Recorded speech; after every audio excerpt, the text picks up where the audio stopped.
Bueno, muy buenas noches, buenos días, buenas tardes, desde donde nos estén viendo. Muchas gracias por escucharnos.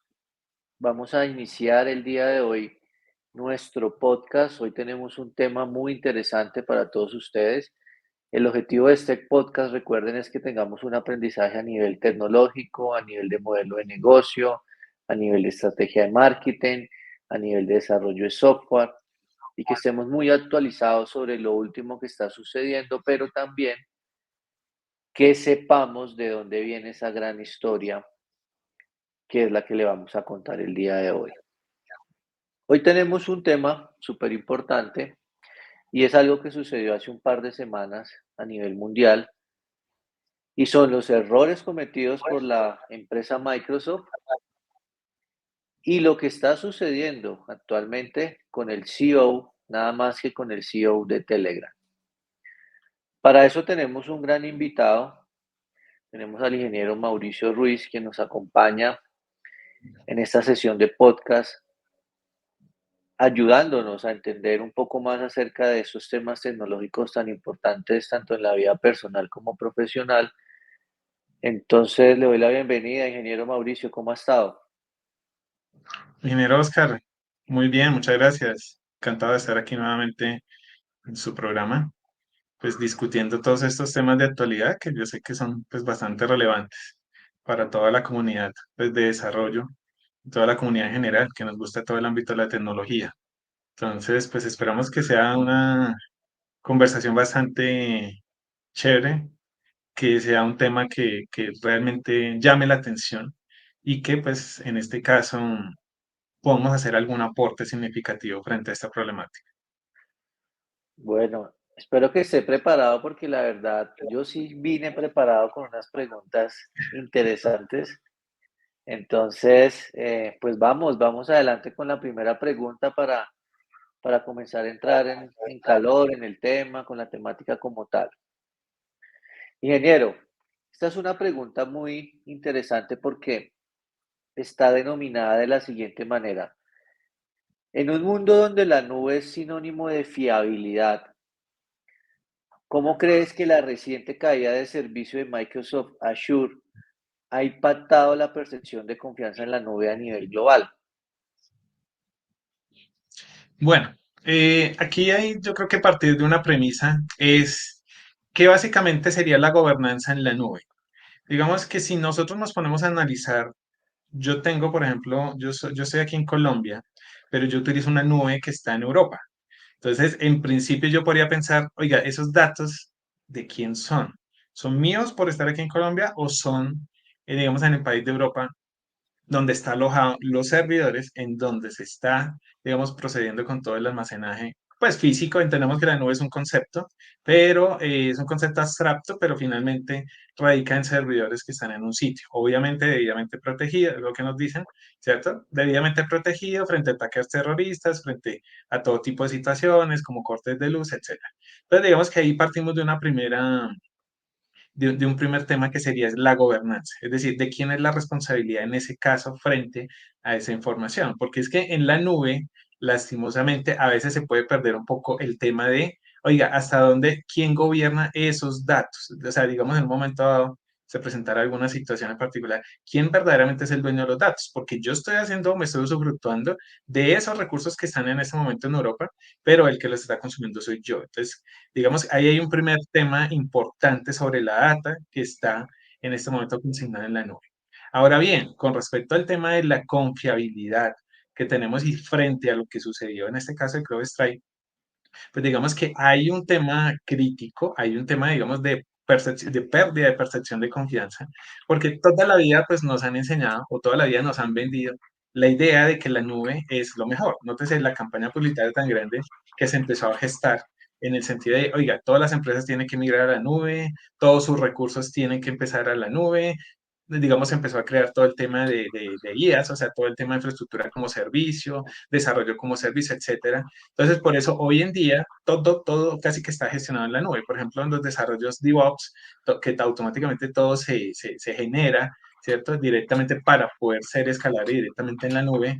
Y muchos de los servicios, microservicios, etcétera, todo ya está orientado hacia la nube. Entonces, digamos que el hecho de poder pues anteriormente generarnos esa capacidad de confianza frente al tema de la nube y que hoy en día estén sucediendo este tipo de situaciones, pues es algo que para muchas personas de pronto no veían venir, ¿no? O sea, digamos que muchas áreas de tecnología siempre han confiado en el tema de la nube, siempre han pues, dicho, oiga, a mí mis proveedores me tienen que garantizar el servicio, etcétera, etcétera. Pero ya nos dimos cuenta que eso no ha sido así. Y miren la respuesta que ha dado CrowdStrike, y simplemente dice, no, pues mire, la verdad la embarramos, fue un pequeño error, una mala liberación, probablemente caerá una, dos, tres cabezas, pero nada sucedió, o sea, no hubo indemnizaciones, todas las repercusiones económicas que se dieron, pues finalmente no llegaron a ningún término, pero porque finalmente también muchos de los que perdieron ahí son los usuarios finales. Entonces, imaginemos ese escenario tan crítico que, a pesar de que fue a escala global, sin embargo, fue una magnitud en principio mínima. Es decir, esto es más como pensando en que esto es un escenario de laboratorio pequeño a lo que podría llegar a ser algo más grande. Entonces, digamos que el tema de percepción sí se ha, digamos, desdibujado un poco. Es decir, ya la nube no es como ese panorama que de pronto uno decía, no, eso, ya la nube es inalcanzable, porque precisamente como esa abstracción de decir, oye, eso está allá arriba, eso es inalcanzable, pero ya nos damos cuenta de que es más real de lo que parece. Y pues digamos que muchas empresas que en principio tenían sus servicios locales, on-premise, etcétera, y que se decidieron migrar todo completamente a la nube, pues hoy en día ya están viendo un poco como preocupante la situación. Entonces, digamos que el nivel de Ok. desconfianza con este incidente que sucedió empezó a disminuir. Obviamente no es un impacto, digamos, del 90% de desconfianza, pero sí ha generado un impacto significativo y sobre todo para grandes Sí, corporaciones que pues tienen toda su infraestructura Microsoft. Entonces, eso es importante pues tenerlo en cuenta. claro. Ok. Ok. Acá también lo que podría suceder en términos estratégicos, viendo esta caída, Ujú. es que también estos errores ayuda a que la organización cambie y tenga planes de backup, ¿cierto? Físicos Exacto, en sí. sus empresas, ¿cierto? También tenga, digamos, como esa visión, ¿cierto? De que si esto puede suceder, pues no hay que dejar todos los datos en la nube, sino tener unos respaldos, ¿cierto? Tener sus racks de comunicaciones, sus servidores, etcétera, sus servidores, eh, para que puedan estar blindados de alguna manera. Yo creo que muchas de las empresas también, más que salirse de la nube al 100%, lo que van a comenzar a hacer es a tener como estos planes de contingencia con sus equipos de ingeniería para prevenir. Y también lo que usted tocaba es un tema importante de las indemnizaciones. Muchas veces eso no Mm, está, digamos, en los contratos. Entonces yo creo que también la parte legal, los CEO, la parte financiera, va a tener un detalle importante en las próximas renovaciones, donde por pérdida de servicio, pues deben de haber unas cláusulas importantes a nivel económico con estas compañías. Listo, ingeniero. correcto, sí. Entonces, Totalmente de digamos acuerdo. que acá es importante pues tener esto. Creo que comenzamos con una pregunta muy importante porque todas las empresas se están preguntando, bueno, ¿y ahora es 100% confiable? Ya sabemos que no, y por ende el ser humano tiene que tener sus planes de contingencia, los equipos de ingeniería, eh, y tener plan B y plan C por si cualquier situación sucede. Bueno, perfecto. Vamos con la siguiente pregunta, ingeniero, y es la siguiente. Más allá de la interrupción inmediata, ¿qué implicaciones a largo plazo ves para las empresas que dependen de la nube cuando un gigante como Microsoft pues tiene una caída significativa? Bueno, aquí sería importante, por ejemplo, recordar lo que pasó cuando, pues, finalizando el año 1999, se acercaba el año 2000, que fue el factor Y2K, que muchas empresas tuvieron que empezar, pues, a reaccionar de manera inmediata a problemáticas. Nótese que cuando empezó el desarrollo de software, más o menos hacia los años 70, 80, pues de pronto no se vislumbraba, digamos, un escenario así como tan crítico. De pronto, pues, el tema de los dígitos y todo no era algo que se avisoraba como un problema.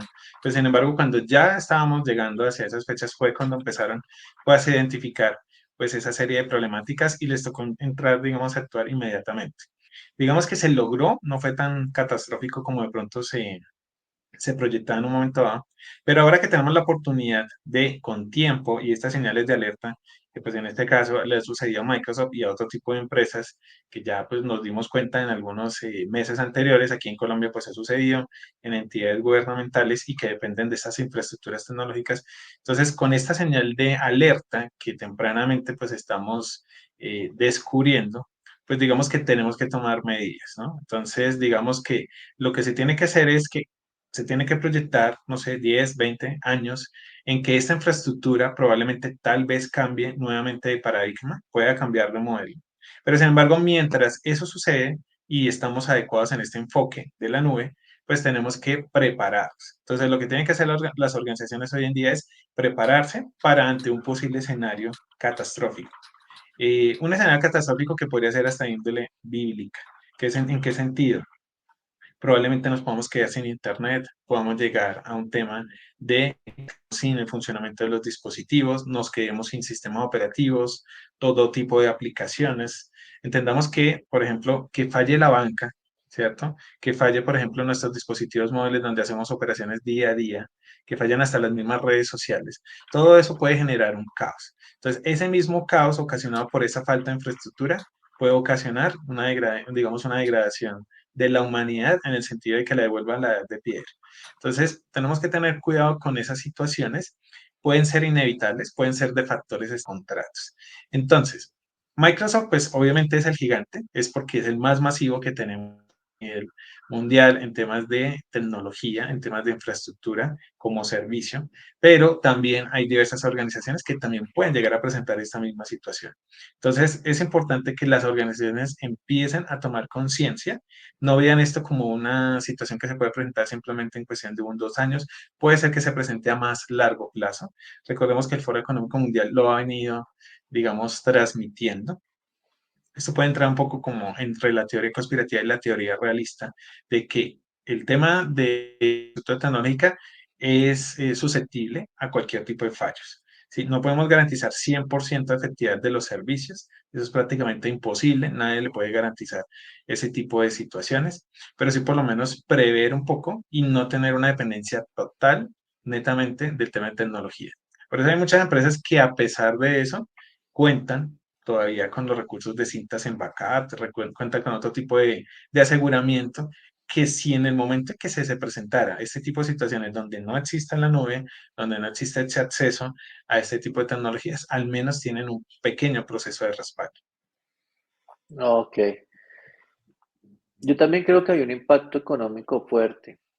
Digamos que lo que está sucediendo ahora con los clientes es que nosotros conocemos de tecnología, pero somos usuarios de tecnología. Ujú. Y lo que sucede normalmente cuando somos usuarios, cuando estamos detrás exigiendo, es que buscamos un cambio, buscamos otro proveedor, buscamos otro servicio, buscamos otra empresa. Y esto funciona para, pues, para todas las compañías que proveen servicios de alguna manera. Entonces yo lo que creo es que esto sirve de alguna manera para eh, contemplar una competencia sana, primero en el mejoramiento de los servicios entre Microsoft, Amazon, Google, ¿cierto? Donde todas estas prestan servicio de nube. Pero segundo también, lo que puede suceder son posibles nuevos actores, que eso sería también importante. Digamos que el objetivo de la tecnología y de los usuarios finales es poder tener alternativas para poder seleccionar, pero a la vez esto no solamente impacta, digamos, a Microsoft y a estas grandes empresas, sino a quienes nos proveen servicios. Por ejemplo, la banca es cliente de Microsoft, es cliente de un Amazon. Mm. Si algún sistema de ellos se cae, eso está perjudicando a sus clientes. ¿Y qué hacen los clientes? Buscar otro banco, buscar otro servicio donde no tengan, digamos, este tipo de caídas como tal. Y es ahí donde llegan representantes como Nubank, Banco Digital, y donde hoy por hoy pues es un boom porque es el mayor banco digital de Latinoamérica y donde pues hasta el momento no ha tenido esta serie de errores. Entonces a mí me parece muy interesante, pero yo veo es un tema focalizado monetariamente para las empresas, más allá de la tecnología, es un impacto monetario en que pueden perder clientes y si pierden clientes, pues van a perder dinero como tal. ¿Listo? Vamos con Bien. la siguiente pregunta. La siguiente pregunta creo que es una pregunta que nunca nos hemos hecho y es algo interesante que podamos tocar el día de hoy. ¿Qué pasaría si simultáneamente pues se cayó la nube? Se cayeron las tres nubes que nombramos anteriormente. ¿Qué pasa con el ecosistema y qué pasa con la economía? Cuéntenos, Bueno, Sergio. aquí podríamos hablar de un efecto dominó, en el sentido de que una leve pieza de todo de toda de esta red que está interconectada, cualquier fallo que se presente puede llegar a empezar a generar inconvenientes. ¿Qué sucede? Pues la red básicamente pues, se trabajan en sistemas en paralelo, algunos se trabajan en sistemas en serie, pero es una dependencia uno de otro. Es decir, en el momento en que caiga un sistema de mayor envergadura, ¿cierto? Esto va a generar conflictos y va a generar, digamos, problemáticas a toda la red subsecuente a la que esté, pues, digamos, ligada.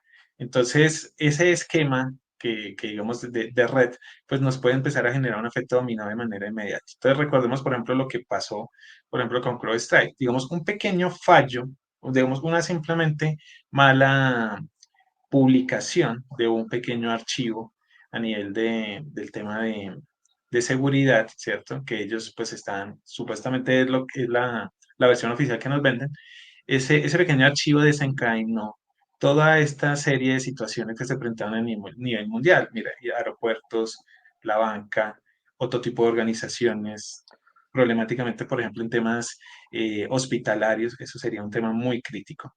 Pero digamos que lo que más se vislumbra, digamos, el escenario más crítico es la parte bancaria, ¿no? Recordemos que el hecho de, por ejemplo, mira lo que pasó recientemente en Bancolombia. El hecho de que esa falla, que por ejemplo usted iba a ver el saldo y que se le aparezca saldo en cero, pues eso genera un pánico financiero, inmediatamente. No tomó las proporciones pues que normalmente se podrían pues, suceder, pero prácticamente eso puede ser un escenario como para prepararnos ante una posible caída de la banca. Pensemos en que probablemente se pueda dar lo que ha sucedido, el corralito, o en Estados Unidos en algún punto, lo del corralito, en el sentido de que después ya no podamos sacar nuestros ahorros en un momento dado, a pesar de que sabemos que tenemos el dinero, pero no tenemos nada físico como respaldarlo. Se supone que lo único que nos está mostrando es en pantalla su saldo es, y prácticamente ese es el nivel de confianza que nosotros tenemos. Entonces, ahí eso es un factor crítico porque nosotros no tenemos cómo respaldar nuestro dinero. Recordemos que así fue como cambió el tema de la moneda. Antiguamente se respaldaba en oro. Finalmente, por ejemplo, las monedas ya no utilizan el concepto de oro, por eso teníamos pesos, oro, ¿cierto? O el dólar también se respalda en oro, ahora ya no se respalda así. Entonces quiere decir que todo lo que tenemos finalmente, sea el papel o sea todo ese concepto digital de los saldos, pues eso no tiene mayor significancia. Lo decían en el Foro Económico Mundial cuando se hablaba del reseteo, el gran reset. Ese reseteo puede partir de situaciones como estas. Imagínense en este caso que se caiga toda la infraestructura, por ejemplo, Microsoft y de pronto de otras tecnologías, de otras grandes empresas, y que afecte directamente toda la banca. Prácticamente todo el mundo quedaría sin acceso al recurso físico, es decir, usted va a ir a un cajero, no puede ir a sacar, usted necesita hacer una transferencia, una transacción, quiero que me paguen lo que me deben, no hay cómo hacerlo. Entonces ahí ya empezamos a tener dificultades. En principio, las dificultades de las personas al no poder tener acceso al dinero, pero ya también digamos, los pequeños negocios, hasta corporaciones un poco más grandes se van a empezar a ver afectadas. Esto inmediatamente repercutiría en temas de desempleo, problemas a nivel de seguridad, se presentarían saqueos, robos, etcétera. Y de ahí para allá podemos seguir enumerando todas las posibles consecuencias.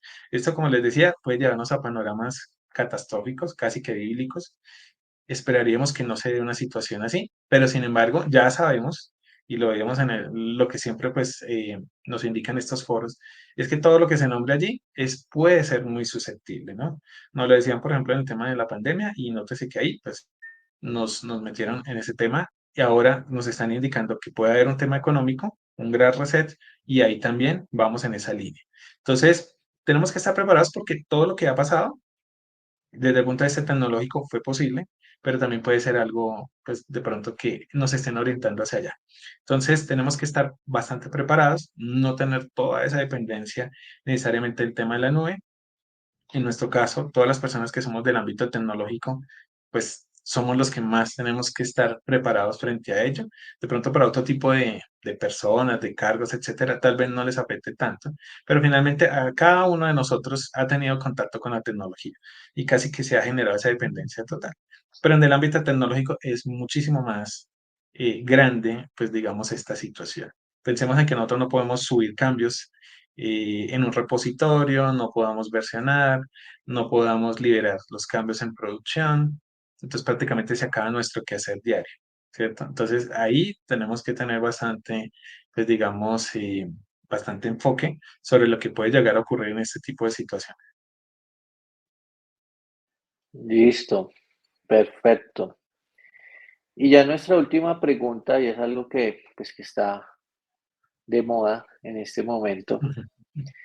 Y yo digo de moda porque, pues, digamos que Telegram desde su nacimiento realmente ha sido llamativo por todo el mundo. O sea, por ejemplo, en Colombia y en Latinoamérica, cuando nace Telegram, eh, su propuesta de valor o la forma en la que lo vendieron era que era más seguro, que los datos no se filtraban.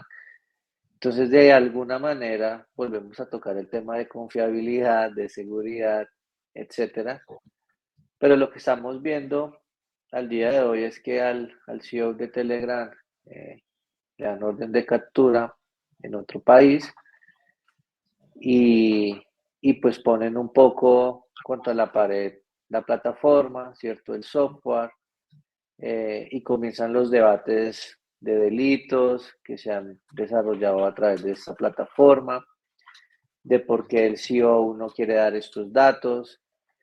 Y de alguna manera se entiende la convicción que ha tenido él desde el inicio, desde la creación, pero también se entiende, digamos, a los gobiernos, ¿no? Porque los gobiernos de alguna manera tienen que controlar estas aplicaciones, controlar el flujo de datos.